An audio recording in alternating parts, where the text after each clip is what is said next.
He gave his last dollar to a stranger. The next morning changed his life forever. At 3:17 in the morning, the city was silent. The streets were empty, the lights were dim, and inside a small, cold apartment, a single mother sat on the floor holding her sleeping son in her arms. Her name was Grace.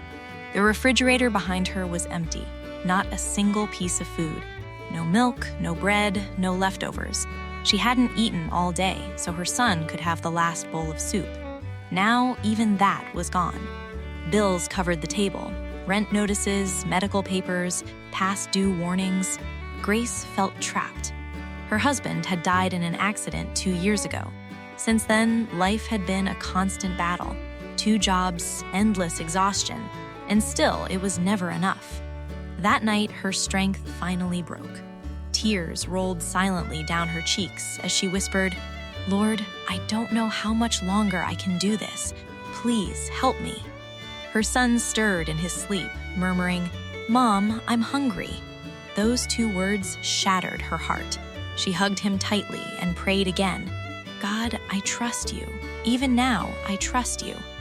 Across the city, in a quiet suburban home, a man suddenly woke up. His name was Daniel. His heart was racing. A strange urgency filled his chest. He had no idea why, but one thought kept repeating in his mind. Go help her, now. Daniel sat up, confused. "Lord, who?" he whispered. But the feeling wouldn't leave. So he got dressed, grabbed his car keys, and walked into his kitchen. Without thinking, he began filling bags with groceries. Milk, bread, rice, eggs, fruit, baby food. He didn't know where he was going, he only knew he had to go. As he drove through the empty streets, his phone suddenly buzzed. A message, an old contact, a woman he hadn't spoken to in years. It was Grace. He nearly dropped the phone. The message read, "I'm sorry to message you this late, but do you know anywhere I can get food? My child is starving." Daniel pulled his car to the side of the road, shaking. Tears filled his eyes. He typed back only one sentence, "Stay where you are. I'm coming." 10 minutes later, Grace heard a knock at her door. She froze. Fear and hope collided in her chest. Slowly, she opened it. There stood Daniel, holding bags full of food. She covered her mouth, unable to breathe. "How? How did you know?" she whispered. Daniel shook his head, tears falling. "God woke me up." That night, hunger turned into worship. Fear turned into faith, and despair turned into hope. Months passed. Grace found stability, a better job, a safe place to live. One Sunday, she stood in church, holding her son's hand, giving thanks. She realized something powerful. God may not always come early, but He is never late. If you're struggling today, if your nights feel endless, if your prayers feel unanswered, remember this: your miracle may already be on the way. Let us pray. Dear Lord, strengthen those who feel weak, feed those who are hungry, comfort those who are broken, and remind us that you are always near. Amen. He had nothing. No food, no money, no home, only pain and a silent faith. His name was Elias. 2 years ago, Elias had a normal life, a small apartment, a steady job, a family that loved him. He believed his future was safe. But life can change in a single moment. A sudden illness, hospital bills, one emergency after another. Every paycheck disappeared before it even reached his hands. Slowly, the walls of his life began to collapse. First, the savings were gone. Then the apartment. Then the job. And finally, the people he loved, forced to go their separate ways just to survive. Elias found himself alone on the streets of Chicago. Cold nights, loud traffic, empty stomach. Days blended into nights, nights into endless waiting. Hunger became his shadow. Yet even in the darkness, Elias held on to one thing: faith. Every night, he whispered a simple prayer. "Lord, I don't understand your plan, but I trust you." One freezing Tuesday evening, rain poured down from the sky. Elias sat on a cold park bench, soaked and shivering. He reached into his pocket and pulled out his final treasure, one small, wrinkled dollar bill. That was all he had left in the world, enough to buy a small pack of crackers, one last meal. His stomach twisted in pain. His head felt light, his body weak. He stood up and slowly began walking toward a nearby convenience store. Each step felt heavier than the last. As he approached the store, something caught his eye. Across the street, a young woman sat on the wet pavement, holding a crying toddler in her arms. Her clothes were thin, her face pale, her eyes red from endless tears. She wasn't begging, she wasn't speaking. She was just staring at the ground, completely broken. The child in her arms whimpered softly, too weak even to cry loudly. Elias stopped. He looked at the woman, then at the child, then at the dollar in his trembling hand. This dollar meant survival. Without it, he would go to sleep hungry, maybe worse. His mind battled his heart. "I need this. I'm starving. I can't afford to give." But then a quiet voice whispered deep inside him, "Trust me." Elias closed his eyes. A memory crossed his mind, his mother's voice from childhood. When you have little and you still choose to give, God does something big. His fingers tightened around the dollar. Slowly, he walked toward the woman. He knelt down in front of her. She looked up, startled, fear and shame in her eyes. Elias gently placed the dollar into her hand. "It's not much," he said softly, his voice shaking, "but God will provide." Her hands trembled as she stared at the bill. Tears rolled down her cheeks. She tried to speak, but no words came out. Elias stood up and quietly walked away, barefoot in his soul, hungry in his body, but strangely peaceful in his heart. That night, Elias returned to his bench. Rain continued to fall. Cold wind cut through his thin jacket. His stomach screamed. But instead of despair, he prayed, "Lord, I gave everything. Now I place my life in your hands. Whatever you choose, I accept." Unbeknownst to him, someone had been watching. Across the street, inside a parked car, a well-dressed man sat silently. He had seen everything: the hesitation, the struggle, the sacrifice. The next morning, sunlight broke through the clouds. Elias slowly opened his eyes. A shadow stood before him. He looked up.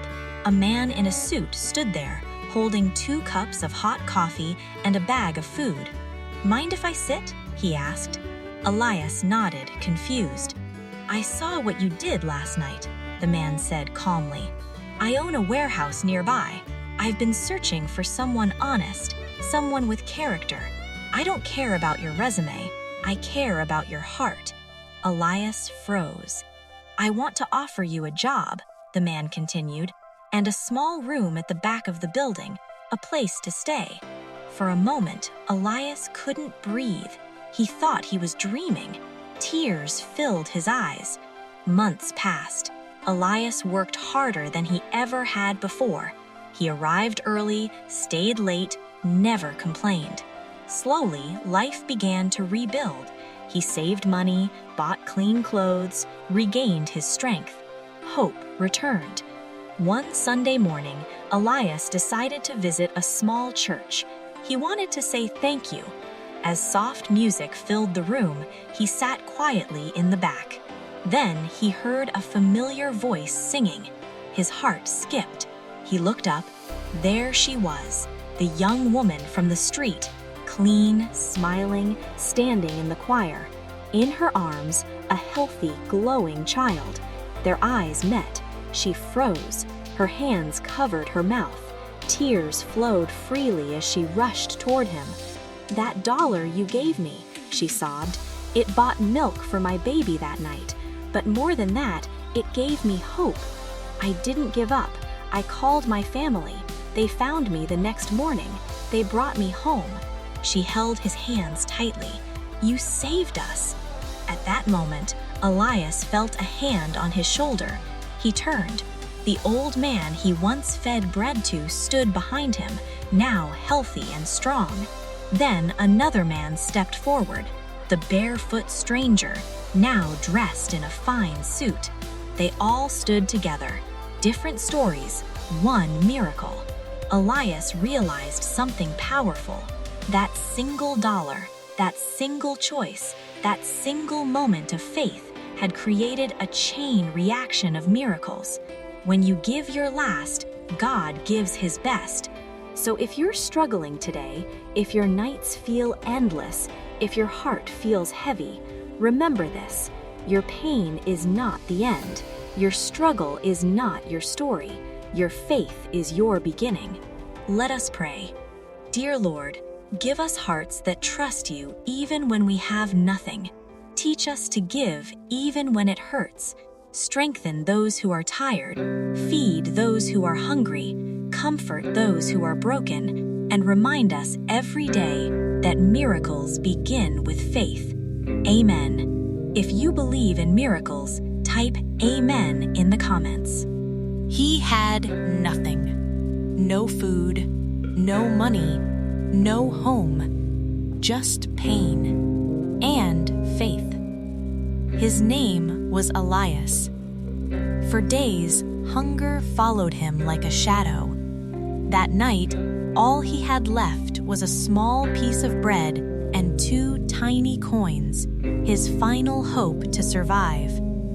As he sat on a cold bench, he noticed an old man lying nearby, shaking, barely breathing. A little farther away, a barefoot stranger trembled in the freezing wind, and across the street, a young mother held her crying, hungry child. Elias looked at what little he had. His stomach growled, his heart trembled. Then a quiet voice whispered inside him, "Give." He broke his bread in half and fed the old man. He placed both coins into the mother's shaking hands, and he removed his worn-out shoes, placing them beside the barefoot stranger. That night, Elias walked away barefoot, hungry, but strangely at peace. He knelt down and prayed, "Lord, I gave everything. Now I place my life in your hands."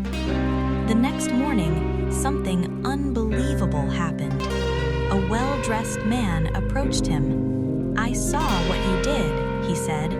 "I own a company nearby. I don't need your resume. I need your heart." He offered Elias a job and a place to stay. Months passed. Elias worked harder than ever. Slowly, his life began to change. One Sunday, inside a small church, he saw them again. The old man, now healthy. The young mother, smiling, her child safe in her arms. And the barefoot stranger, standing proudly in a suit. They looked at him with tears in their eyes. "Your small kindness saved our lives." In that moment, Elias understood the truth. When you give your last, God gives his best. So if you're struggling today, remember, your pain is not the end. Your faith is the beginning. Let us pray. Dear Lord, give us hearts that trust you even when we have nothing. Teach us to give with love, to walk with faith, and to believe in your miracles.